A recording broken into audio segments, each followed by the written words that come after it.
I started. Okay. What is your name and what year were you born in? Okay, my name is Isabel Dorchans, and I was born in 1931 in Mexico. What is five generationally defined? Stop. It's okay. We can cut it out. What is five generationally defining moments? By first, the Second World War, the end of Second World War, uh, the missiles, the Cuban missiles Mm-hmm. with Kennedy dead,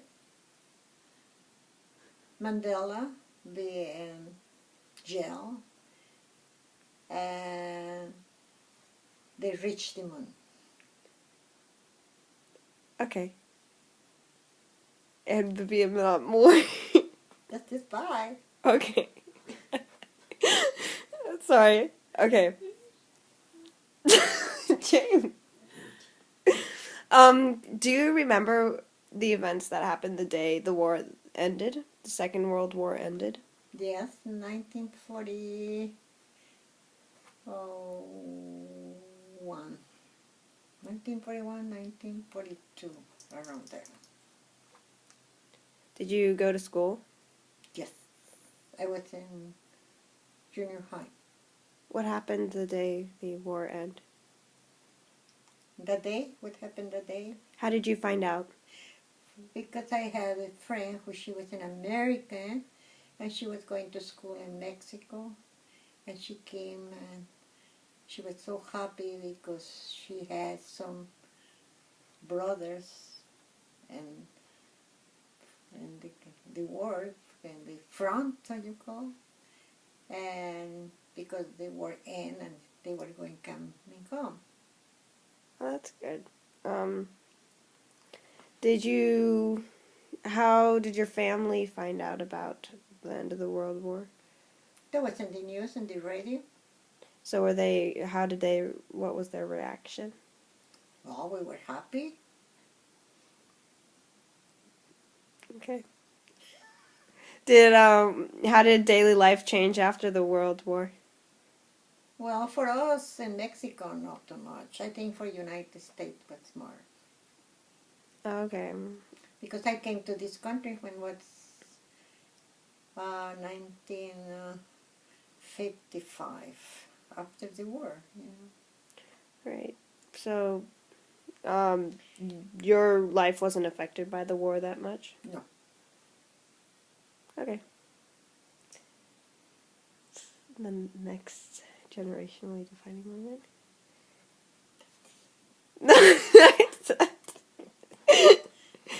It's like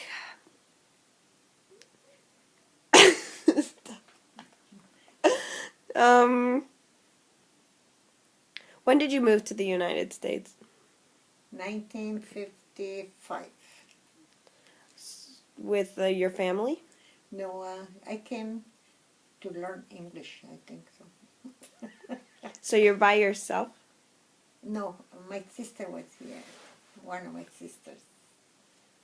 Okay. Who was the president at that time? Eisenhower. Eisenhower.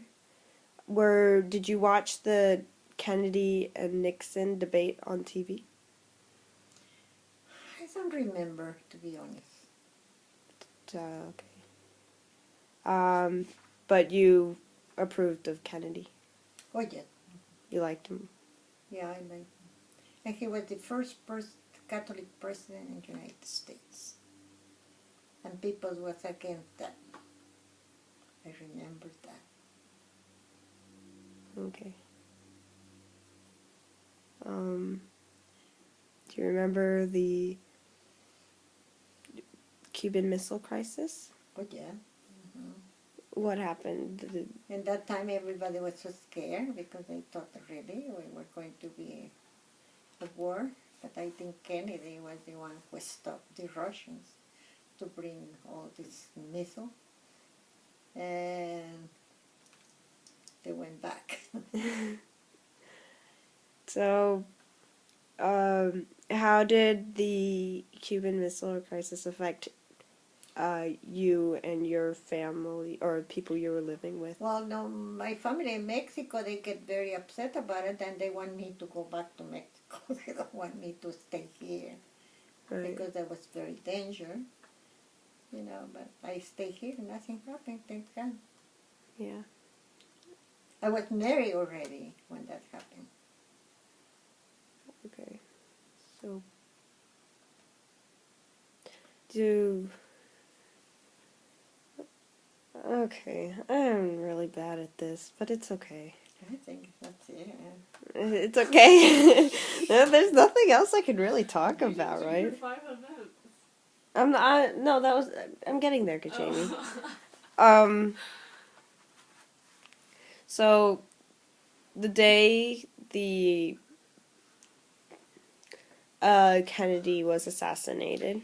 Yeah, I remember that because that was about I hear this, I think in the afternoon around there, because Texas and Los Angeles are different hours, Right. and I really feel bad when that happened.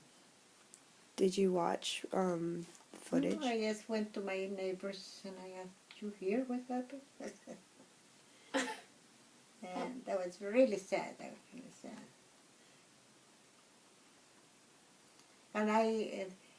And also that the guy who they said he killed him, I saw that when they shot him in front of the television.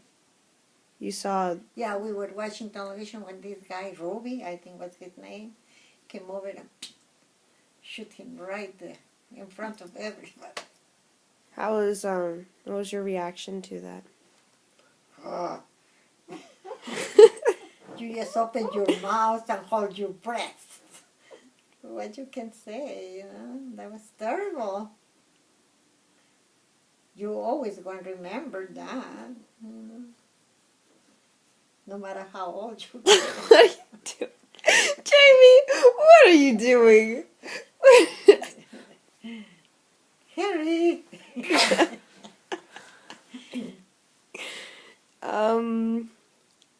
How did it affect your daily life after? Nothing.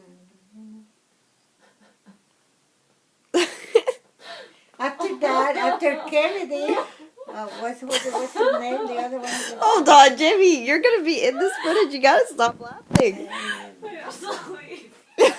And after that, was Johnson came to power because he was the vice president when they killed Kennedy, and he came to be president. And they saw him in the airplane, right away. In the airplane, in the, how you call it, United States #1, or how you call that? The airplane, the president. Right, the special airplane. He swears to be a president. Mm-hmm. Oh, the inauguration. Yeah, right there. I think they were taking Kennedy in that airplane to Washington. I think so when that happened. To be honest, I don't remember too well, but I think that happened. Okay. I know. There's nothing really else to talk. That's it. Okay. Next one.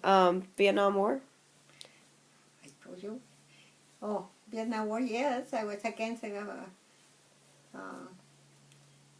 the war in Vietnam because it was not good for the country and for the people. And they killed, I think, 56,000. I don't know how many. I don't remember very well. But too many young kids were killed for nothing. Because the Americans, they just went because they were crazy. Well, And I remember when the Vietnam win the war, and they took all the Americans were coming back, and they were all this equipment like helicopters and everything thrown to the ocean and coming back home. Were you? And I remember too after that Nixon, the Watergate, Oh yeah. when they make impeach Nixon and he resigned and he left. Right. Do you remember the beginning of the Vietnam War? Vietnam War. The beginning.